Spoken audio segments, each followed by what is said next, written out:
Good morning, cadets. Welcome to another new week. We have the question answers of The Legend of Northland by Fob Carey. It's a beautiful presentation by Cadet Vinayak. Saint Peter, he was an apostle of Jesus Christ. Apostle means Shishya, disciple.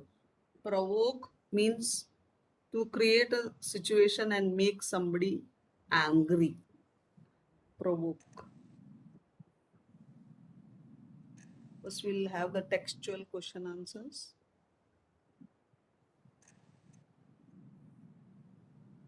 Northland may refer to any of the countries among Greenland, Norway, Russia, Canada, etc. The legend of Northland can be from Greenland, Norway, Russia. So, what is the first question? What did Saint Peter ask the old lady for? What was lady's reaction? Answer is Saint Peter asked the old lady for a piece of cake. She was very selfish and kept reducing the size of the cake as to her it seemed too big to give away. Lady was very selfish, she was not able to part the cake.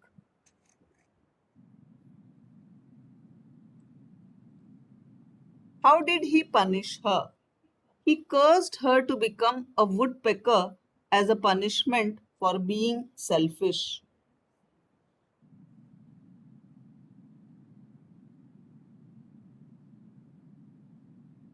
How does the woodpecker get her food? Woodpecker needs to bore all day in the hard, dry wood to get itself some wood. Food. Do you think the old lady would have been so ungenerous if she had known who Saint Peter really was? What would have she done then? So this is a very tricky question because if you know somebody's identity, you will behave in a different way. And if you find that the person is helpless and poor, you behave differently. So a person shows his or her true colors.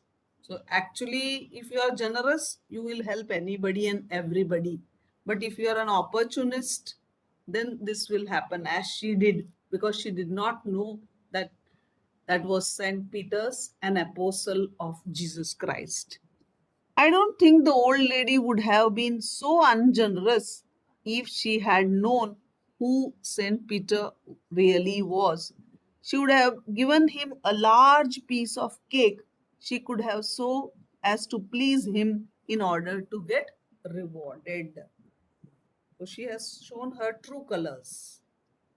Is this a true story? Which part of the poem do you feel is the most important?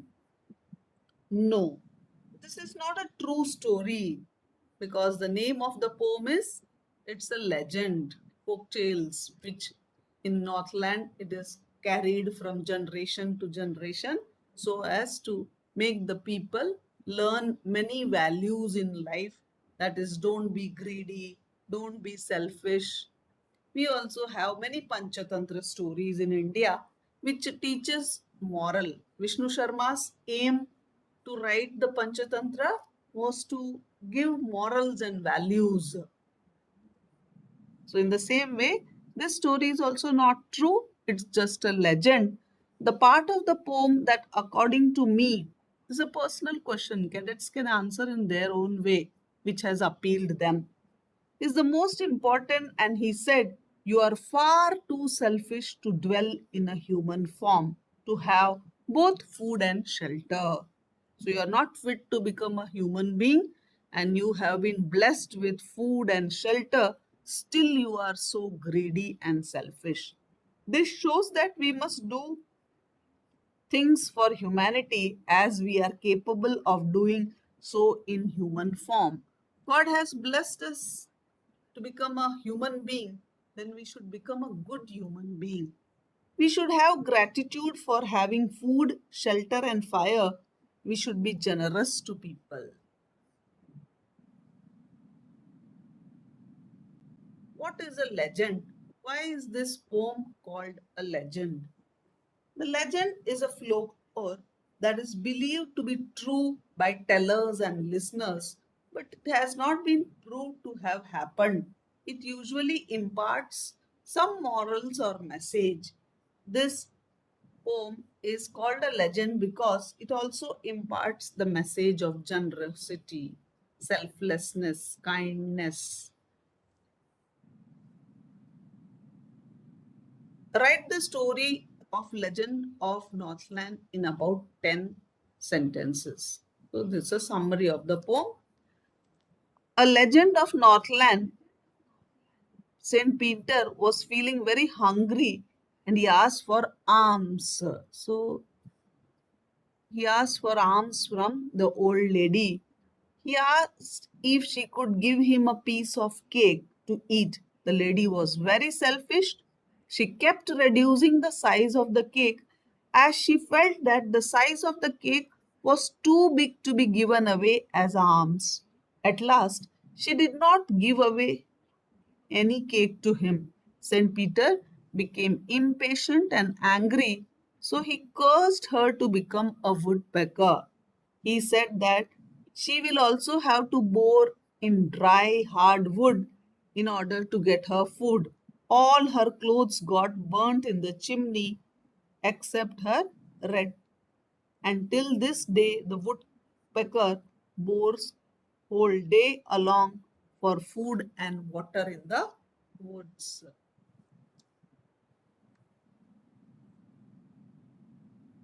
Let's look at the words at the end of the second and fourth lines. Show and clothes, true and you, below and no. We find that snow rhymes with clothes, true rhymes with you, below with no. Find out such rhyming words. Flat, that, same, flame, faint, saint, form, warm, food, wood, word, bird. So these are all rhyming words.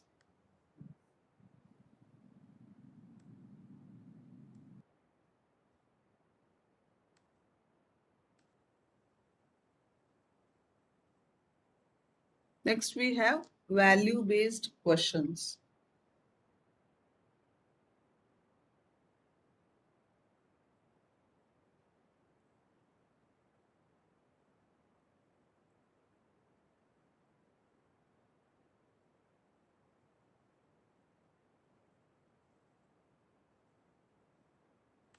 What is a legend? Why is this called a legend? Legend is a very old story from ancient times, which may not always be true, and one that people tell about famous event or person. A legend often teaches us values and lessons. The poem is called Legend because it tells an old story of Northland. It's the story of a greedy woman who angered or provoked Saint Peter and was turned into a woodpecker because of her greed. And the poet herself says, I don't believe if it is true.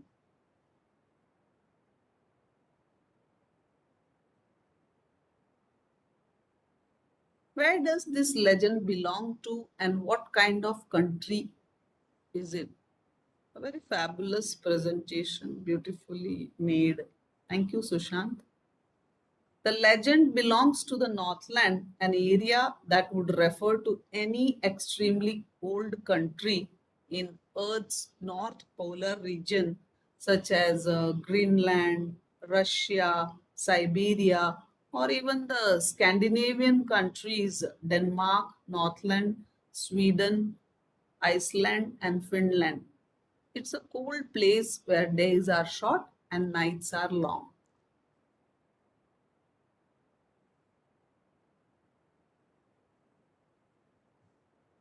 Why does the poet say that the hours of the day are few? We don't tell like that. We say the day is short. But the poet has liberty, authors have liberty. In the poem, the poet says legend is the Northland is a cold, snow covered region near North Pole.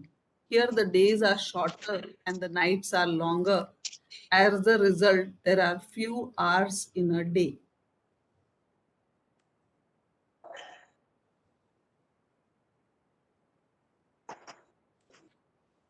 Why are the people unable to sleep through the night? The people are unable to sleep through the night because nights are very long and very cold.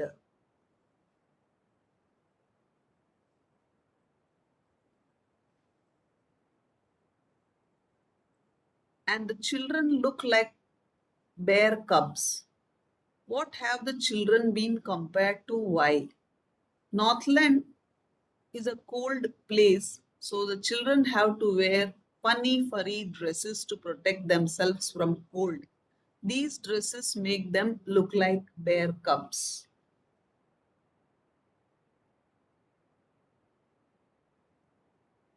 What does the poet tell about the story she is about to narrate? Why does she want to tell the tale? The poet Fop Carey says that she is going to tell a strange tale. Tale here means story told by the people of Northland.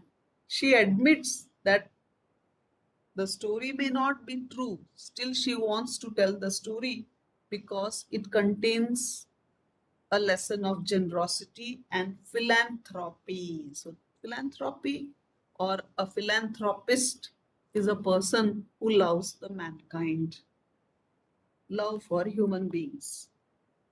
Person who loves that is called a philanthropist. You remove IST. She wants the readers to learn the lesson from the poem.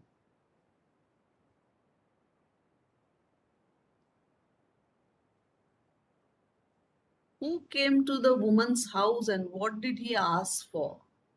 Saint Peter, while preaching round the world, reached the woman's door. He had been traveling the whole day and was tired and hungry. When Saint Peter saw the woman making cakes, he asked her for one of the piece of cake.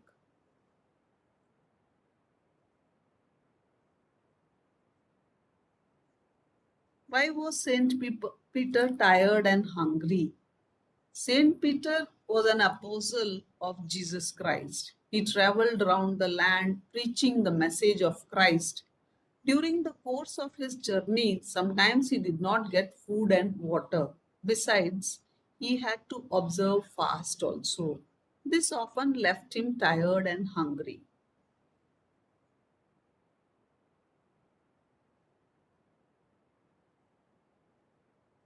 Nobody will look at the question answers. Everybody is looking at this beautiful piece of cake. Why did the woman bake a little cake? This the little will do, Sushant.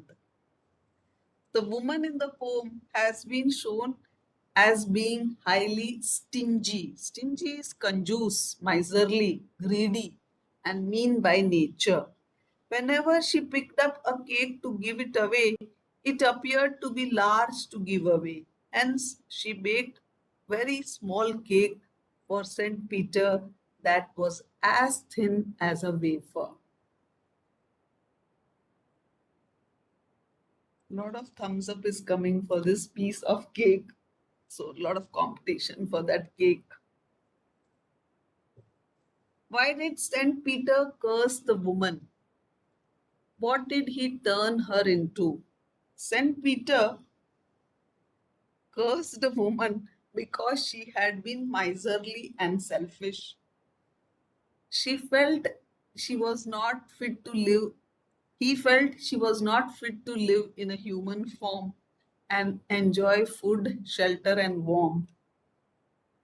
He turned her into woodpecker who has built its nest as birds do and gather its scanty food by boring in the hard dry wood all the day long. So the moral of the poem is never be greedy, and if you have lot of things with you, or if you are self-sufficient, please help the needy.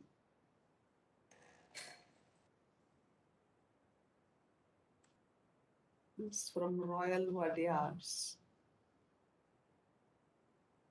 In a very good way. Okay, well spoken. Thank you, Shushan. Yes, ma'am.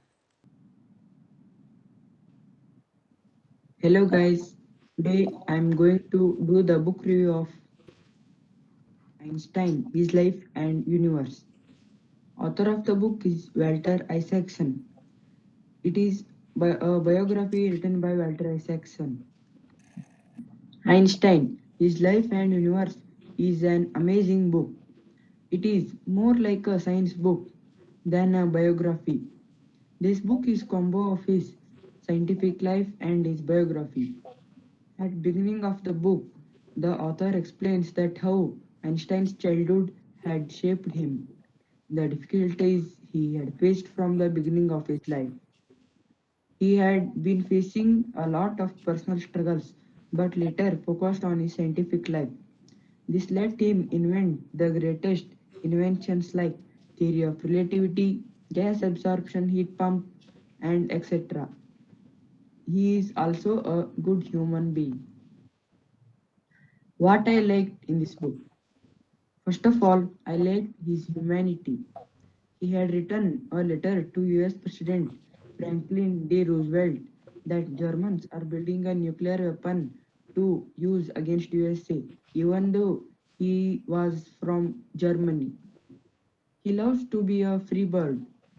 When he was studying in Munich, he didn't like the rules and regulations of the school.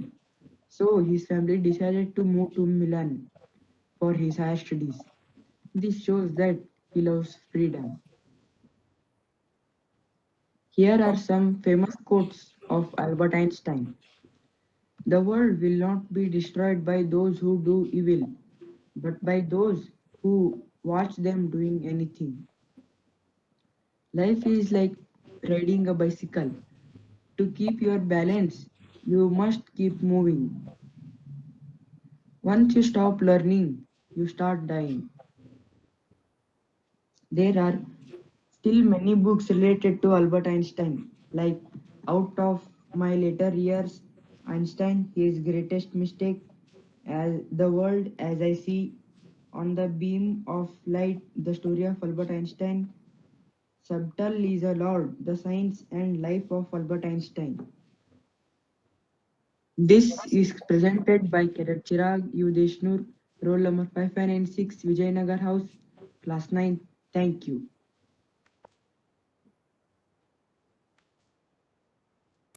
Public speaking is an art. We have a topic presentation by Cadet Vinayak. Ma'am and my dear friends. Today I am going to speak up on the topic space exploration. Space exploration is the use of astronomy and space technology to explore outer space.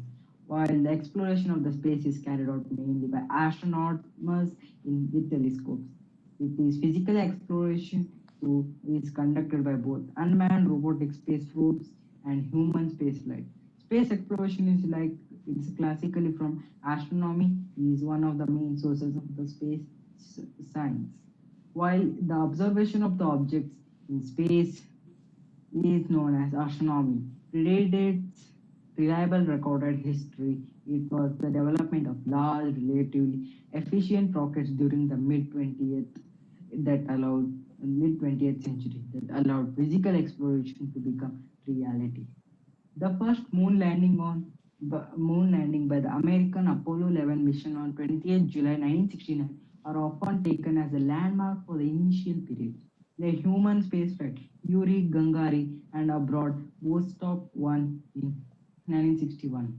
The spacewalk by Lenovo on 18 March 1965, the first automatic landing on another celestial body in 1966. After the first 20 years of exploration, focus shifted from one of the flights to renewable hardware such as space shuttle program and from the competition to cooperation as the International Space Station can be said as ISS. With the substantial completion of ISS following STS-133 in March 2011, plans for space exploration by the US remain in flux. The Obama administration proposed a new revision of Constellation in 2010 to focus on the development of the capability of the crewed missions beyond the low Earth orbit, advising the extending the operation of ISS beyond 2020, transferring the development of launch vehicles for human crews from NASA to the private sector. In the 2000s, China initiated a successful manned space flight program when India launched first Chandrayaan, while the European Union and Japan have also planned for the future crewed space missions. From 1919 onwards, private interests began promoting space tourism and then public space exploration of the SpaceX of the people. SpaceX is currently developing Starship, a fully reusable orbital launch, while in that is expected to be massively reduce the cost of space flight. And our crewed mission, planetary exploration. Space tourism is human space travel for recreational purposes. There are several different types of space tourism, including orbital, suborbital, and lunar space or tourism. This is done by aerospace companies like Blue Origin and Virgin Galactic. During the period from 2001 to 2009, seven space tourists made 8 space flights abroad. Russian Soyuz spacecraft to the International Space Station, brokered by the Space Adventures in the conjunction of the Roscosmos and RCSS India. The publicized price was in the range of US dollars 20 US 20 to 25 million dollars per trip. Nowadays, going in space by astronauts of NASA, Blue Origin, and other space agencies is common by staying ISS for 6 months. Voyager 1 is currently in the constellation of Auspicius, which is 21.2 billion kilometers. Voyager 2, its friend, is currently in the interstellar space, which is 19 billion kilometers. So thus, I want to conclude by a quote and saying that Earth has music for those who listen by William Shakespeare. I repeat it. Earth has music for those who listen by William Shakespeare. And I want to say that um, human space exploration is very important because Earth life is not unlimited. Earth is about to die within 4 billion years, and there is no place for humans within 1 billion years. So within the period of 1 billion year, we have to cope up and create an environment so that space exploration is just like cake, a piece of cake. So thus I conclude. Thank you. Thank you.